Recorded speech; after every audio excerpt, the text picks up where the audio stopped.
Boom. We live. What's going on, everybody? Welcome to Paid from Pain. I'm your host, Ronnie, and we have a very special guest today out of New York, who is a multi-talented entrepreneur, successful as a musical artist, podcaster, and many more ventures that we'll be getting into. He's been killing the game, Nimbus. What up, y'all? Thank you for having me, brother. Absolutely, bro. And I just want to say, man, congratulations on starting your pod. Thanks. And broadcasting is an incredible thing. Yeah. It's like a riding a bicycle, bro. Like, yeah. The first couple pedals is like it's a little shaky at first, yeah, right? Yeah. And then over time, you're gonna reach blocks on blocks on blocks. And so just always remember, bro, like no matter what, just pedal. Yeah. Just pedal. Yeah. It's a little bit of getting used to, for sure. Of course. But we already have like chemistry, so it's a vibe, and I feel honored to be one of the first episodes on your pod, bro. Thanks, man. Thank you for coming through, bro. Thank Seriously. you for even like doing this for for sure. Now for those who don't know who you are tuning in or haven't really heard much about you, give them a little bit of background of who you are and how you got where you are now. So, man, right now, I mean, in comparison to where I started as Nimbus, that technically started Nimbus in 2012. Okay. And it was basically starting as a rapper, had SoundCloud, had the YouTube going. And I was in Chicago at the time, but I'm from New York, but I lived in Chicago from like 06 to like 2013. Okay. And back and forth, I would go back and forth all around the country. And so Nimbus became an entity that I created because I have lived in the sky my whole life. Like, imagine going from New York to Kentucky to Indiana to New York. A lot of travel. Illinois to New York. Like, my mom lived in the South, my dad lived in New York. And so when they got divorced, I had to go back and forth just for, like marital stuff. And so half of the time I'd be in New York, at least like once or twice a year. Then I would go back to the South. And so being a kid and an unaccompanied minor, it taught me a lot about just flying and going to airports and going back and forth. And I would always get the window seat and it would be a blessing. So like clouds and me have a very, very it's like my childhood, Yeah. And so when it came to Nimbus, I was a big Dragon Ball Z fan. And on top of that, just a musician. And so I was like, yo, imagine being a cloud, but like with a conscience. Yeah. And so you travel from place to place like a cloud does. Kind of seeing everything. You like see a everything cloud. from a bird's eye view. Yeah. You absorb the information that you see in the city, the things that you go through, and you distribute it like the rain. But the rain is music. The rain is cooking. The rain is podcasting. Yeah. Now, when it comes to the music, who are some of your people you look up to? Yeah, your inspirations. So I got to shout out Flying Lotus, incredible producer, incredible rapper. His rap moniker is Captain Murphy. Another person that's inspired me a lot, especially back in the day, like between 2007 to 2010 was Kid Cudi.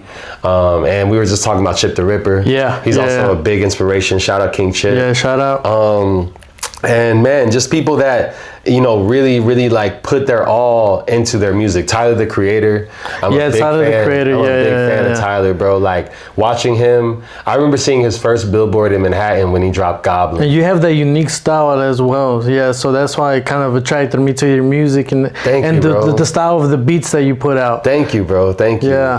Jay Dilla, he's a big inspiration. Yeah. Nujabes, he did the Samurai Champloo soundtrack, big inspiration. So I like the fusion of jazz, hip hop, soul, and then just realism, And what's some of the lessons that you got taught out of the music industry? Well, when it comes to the music industry, I learned a lot in New York because it being the mecca of hip hop, and then Chicago being another melting pot for music, it's actually really, really big. Right. One thing I guess I learned a lot of lessons. One thing is never think you're the cream of the crop or the best, but always try to be the best. Always push yourself. And then humble beginnings, appreciate those, whether it be the open mics, whether it be, going from a big studio in Times Square where Drake recorded Take Care. Yeah. I literally recorded in that studio in 2013. For real? Yes, bro. Okay. Yeah. What was the song? You get the song out? Yeah. No, this was albums ago. Oh, okay. Yeah. I've recorded in some of the biggest studios in New York. That's sick. And with the biggest engineers. Yeah. And this was back when I was beginning. In 2012? So, 2013. 2012, I was still getting my feet wet. Okay. But by 2013, I really embodied Nimbus. And then I started doing my first shows. I went to, even though this is not a flex, I went to... it's all humble beginnings. But this is a crazy humble. Yeah, okay. Like I was in a competition, right? In New York, and basically could get featured on Sway in the Morning to do a freestyle, like those famous freestyles. Right. Yeah. And I won that competition because I sold out the amount of tickets I needed to sell. Okay. I invited all my friends. I started just giving people tickets. I just wanted to pack the house. The crowd. Yeah. And so literally, based off of how many tickets you got and the people that signed up for you, right, that's how you won the competition. Okay. And so between that, I got interviewed at Puff Daddy's studio in Midtown Manhattan. Okay. This was in 2013. Yeah. And I felt like seen for the first time. Right. His engineers, I played my music, and they were like, "Bro, you're a Swiss Army knife. Like you're not just a rapper. You got a crowd. Yeah. You got a crowd. You also do sneakers and artwork, and so I married the music with my art. Like legit, like my first love is literally art, bro. That's why I say, like, you're a multi-talented person. Like, yeah, bro. It's music, podcasting, art, the art form of just what's behind the music as well. Exactly. It is just not so easy to just make beats and put out music. You gotta have some type of backstory to kind of just every superhero has a story when you think about it, right? Even the villains.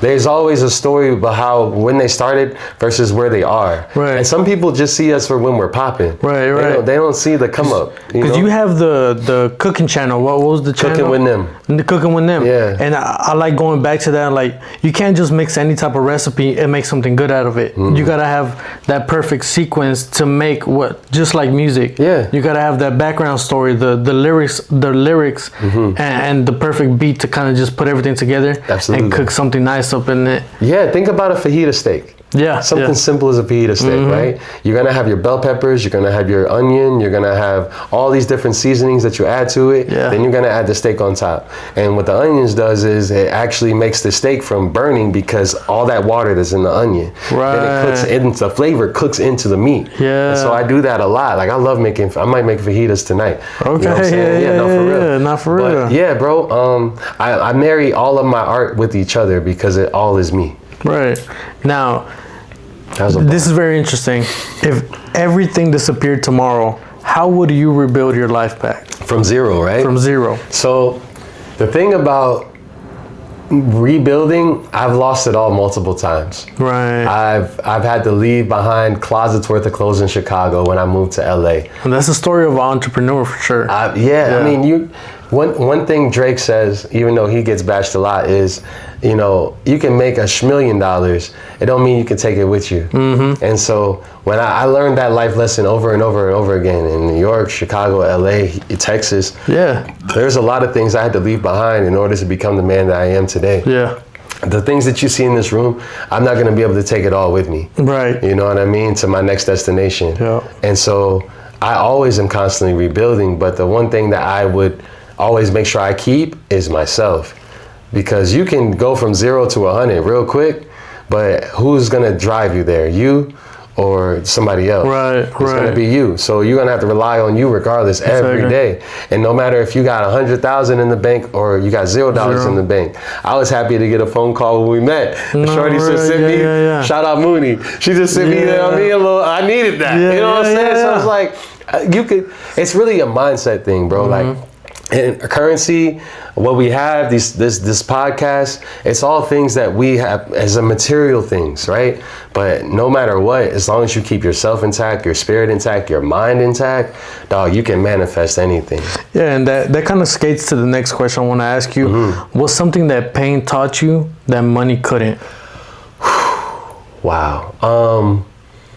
That's a good question, because I've dealt with a lot of pain, not just physical, but also mental and emotional pain. Yeah. And one thing that it taught me, all right, I'll give you a perfect example. I got a tooth extraction.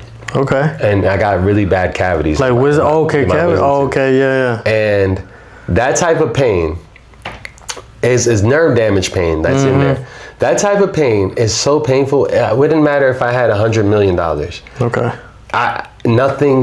That pain could not literally be cured by money. No, I'm telling you. At all. And I've seen people, this is just the scope of reality. Yeah. I've seen 100,000aires and millionaires go through the same pain as a broke nigga. Right, yeah, exactly.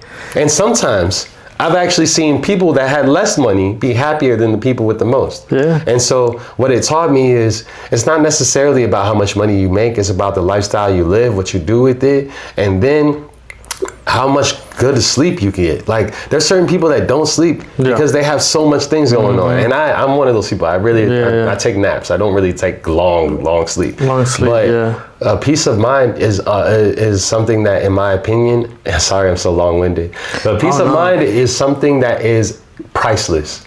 Like, to be able to go to sleep at night knowing I did a good job, that's peace of mind. Right. And, especially needing that rest, bro, just to catch up on everything. Especially for people that have been going through a lot. Yeah. Like, it catches up throughout the years. You've been doing this since 2012. Yeah. When you've been testing the waters. 2013, you started launching off. Well, the funny thing about it is, believe it or not, my first business was in 2010. I started Revolutionary Kicks. It's a custom clothing, custom sneaker line. And so I was doing that in 2010, and then I became Flying Nimbus in 2012. But like, I started off as a custom sneaker guy, and I would customize clothes, jackets, and that was my hustle back in the day. That's why you inspire me. Okay. Yeah, bro, because like you it's like the Spider-Man meme, dog. Like, we're looking at each other. Yeah, dude, like I see bits and pieces of me and you, and I think likewise as artists, we see things in each other that we're like, that's cool. Right. Like, I could see myself doing that again. I can't wait to customize a pair of sneakers in the future. I see the drawing you have of the Vans right here, so it's kind of like inspo. Like, once you start customizing it, you're like, bro, I have a sneaker right here. First pairs that you have a few. I'll show you some. Okay. Yeah, I have them all online on Facebook. I'll show you. Yeah, that'll be probably for like a next pod. That'd be fire. Yeah, absolutely. People gotta watch that. People gotta watch that most definitely. Now, you've been doing this since your first business in 2010. Yeah. Right. What's the hardest struggle people don't know you've been through that has probably progressed or changed your view of like entrepreneurship? I would say getting a deposit for something that you paid for. So like, for instance, when I would do Revolutionary Kicks, I would buy the sneaker, I would get the art, I would get the materials I needed, and then I would customize the sneaker from top to bottom, take pictures of the whole process, send it to my client, and then ask for payment. And there was a couple sneakers I never got paid for. And I put my blood, sweat, and tears and money into it. So it was like, dang, like, that was the hardest lesson to learn, is just because you appreciate the art doesn't mean somebody else appreciates your passion for it. Right. Or even just the final product, you know? And so getting a deposit is important when you're running a business, especially when you're doing something that is for someone else as a contractor. It's more of like just taking, like, your time matters, especially whenever you're going to do commission work like that. Yeah, because you're investing your time and energy into something that, one, is a one-of-one. It doesn't exist anywhere in the world. And bro, like, imagine getting a one-of-one Picasso or a one-of-one Basquiat or one-of-one Banksy, and you got it for nothing.